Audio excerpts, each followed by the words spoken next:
questions around the South African Police Service's ability to actually handle the rampant acts of criminality which have continued to dominate in some parts of the country these past few days. Now, last week, Police Minister Bheki Cele told the media that the reason why police didn't act on the Nkandla public gatherings was because the government is avoiding another Marikana-like incident. And researcher in policing and public security, David Bruce, was a member of the panel of experts appointed by Police Minister Bheki Cele from 2016 to 2018 on the recommendations of the Marikana Commission of Inquiry. And he joins us now to discuss these issues of policing in the country, especially at a time like this. Thank you so much for your time and welcome to Morning Live, David.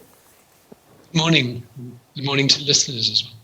So much has been said, as you know, about the police and more importantly, what the public views as the police's inability to handle the unrest, including, in some instances, a brutality where people would speak of when things go wrong. So if you look at the period 2016 to 2018, when you were a member of that panel of experts appointed by Minister Bheki Cele on the recommendations of the Marikana Commission of Inquiry, what has changed in police training, in the way in which police interact with the public, and what has changed following since Marikana, notwithstanding the conduct of the police and military at the onset of COVID-19? Well, it's a bit difficult for me to answer your question. I'd rather, in fact, just go back to late 1990s, where there was a very intense focus on what was called transforming the South African Police Service. And one aspect of that was a very strong focus on the manner in which public order police managed and conducted themselves during the policing of protest. And so you've asked about the last few years, but in many ways, the problem is that since that period, there's been a high level of instability for public order policing units. There's been some attempt to revive the capacity of public order policing units, but in many ways, in many other ways, the public order policing system hasn't moved forward, and so what we have is a public order policing system which is some ways orientated towards the policing of protest. But this type of situation, which has unfolded over the last few days, it's in many ways a mistake to characterize it as a situation of protest. It's a kind of type of civil unrest or widespread civil disturbance. And what one could, in many ways, say about the manner in which police tactics for dealing with this kind of thing is that they do as much to contribute to kind of the spread, the proliferation of the unrest as they do to contain it. So essentially, the police, the current police system is based around training people around a certain type of set piece type of confrontations, in many ways based around barricades. But beyond that, once the situation breaks down beyond that point, what the police do is essentially shoot at people with rubber bullets. And so what that does in many of these situations is largely kind of disperse the violence. And so, one of the things that the panel said was that the police need to move to a type of tactical orientation, which is much more agile and much more strongly orientated to arrest. Because what you have is, in many of these kinds of situations, they highly mobile and fluid in nature, and if the police cannot respond to the situations in that way, they're going to be, out of their depth. So what are some of the factors that cause this inability of the police to act? Because there are widespread views that the police didn't act quick enough when this looting initially started. until it got to a point where it became commonplace in KwaZulu-Natal and Gauteng. So what is it that prevents the police from actually acting swiftly enough? Well, you see, to me, I wouldn't emphasize necessarily I think there are two questions that you're raising. The one thing is, was there enough done in anticipation of these protests? And,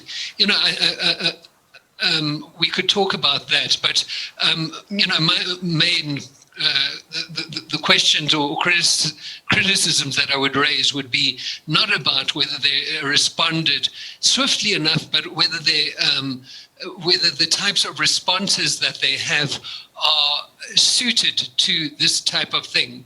So and so the concern would be that they do as much to promote the spread of the unrest as they do to contain it. So the orientation is basically towards dispersing crowds, and with crowds of this kind, what you're essentially doing is dispersing violent conduct potentially into other areas. Rather, while what you need is a much stronger orientation to arrest.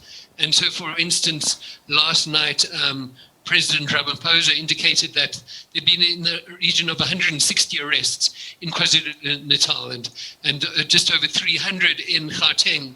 And, arguably, the number of arrests in this type of situation should have been much greater than that. But just in terms of, again, the police's ability to deal with these sorts of situations, and I know it sounds as though I'm repeating myself here, but are the police able to actually adequately respond?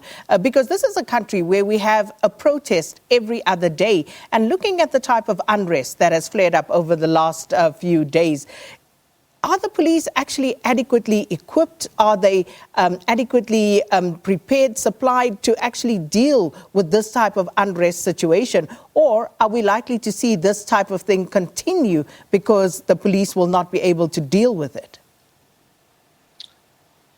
Right, okay. Well, it's true that we have protests in South Africa every day, but we don't have this kind of situation every day. In fact, as far as I know, the only comparable situations have been the xenophobic riots of 2008, and possibly in about 2003, around the time of 1993, around the time of the death of Chris Hani, there was also a lot of type of unrest. So it's you see the primary pressure on the police 99% of the time is around dealing with and responding to crime effectively. And it's only, when there are, frequently protests, and there is often some kind of conduct of this kind that is associated with protest, but it is generally not on, it's generally not on this scale. And so it's, from the point of view of the investment of resources, it's wouldn't really make sense to say that the police must, continually maintain a public order policing capacity, which would be, in a position to respond very promptly to something of this kind, because there clearly are other priorities for the investment of police resources. So it's one of those damned if you do and damned if you don't situations, and I think that's part of the reason why we see the army being brought in here is because the police don't have the capacity to deal with this kind of thing. And this, of course, has caused a bit of consternation for some members of the public, some scared, and some just feel that the army bring a different dynamic to what is going on at a societal level. So what do you make of that, the army being brought in? Well, my understanding is that in the circumstances that we have right at the moment, and considering the limitations of the police, the appropriate thing has been to mobilize the army, and so I think that's been a necessary step. Obviously, there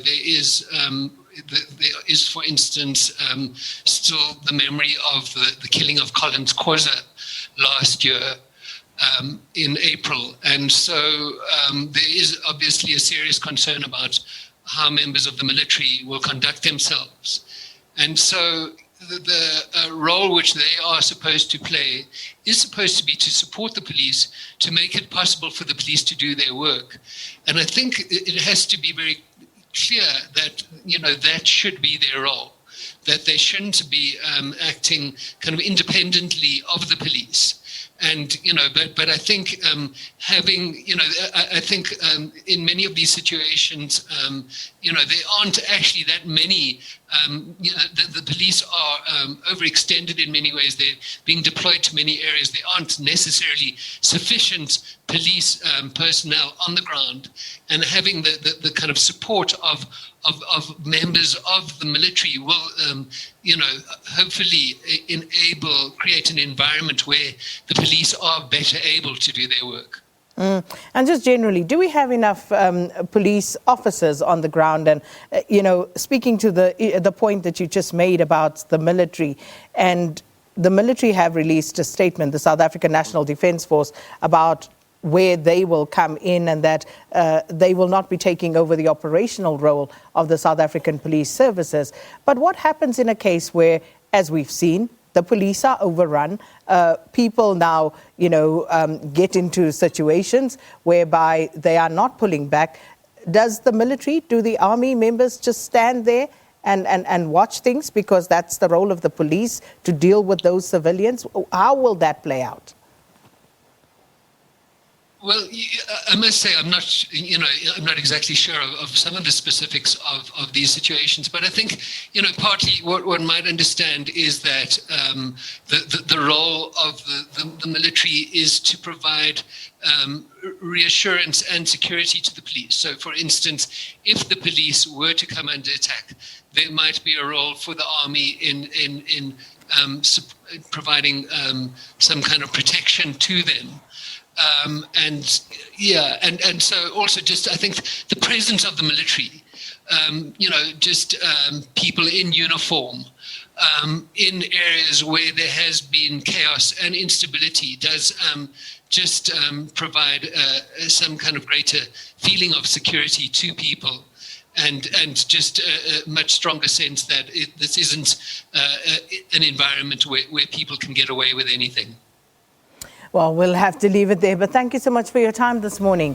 Independent researcher in public policing and public security, David Bruce, giving his perspective on public policing and the role of law enforcement in South Africa amid public riots dominated by widespread criminality. And this is where we have to, unfortunately, end it for today with our SABC2 viewers. Really unfortunate, because I'm seeing cameras being set up and looting continuing. I'm not sure if that's in Gauteng or in KZN, but we're going to be getting to that. Well, let's quickly just show you. This is in Diepkloof. This is the visuals that we're getting live out of Diepkloof now. I think that this is Soweto. Is this Griselda? I think this might be Griselda, but this is Griselda Lewis. She made her way there. We're going to cross to her in the news, but this is live. Nothing seems to have changed in South Africa. Yeah. We continue monitoring. We'll see you tomorrow morning. Please, wherever you are, just stay safe and stay well. And the other issue is, let's not forget, we got COVID. Hospitals are understaffed. They have no beds. You can't get tested. You can't get vaccinated. I'm getting messages. You can't get medicines to treat yourselves. We're in a mess. The places, but we continue this coverage after this. Please be safe. Please take care until tomorrow. Bye-bye.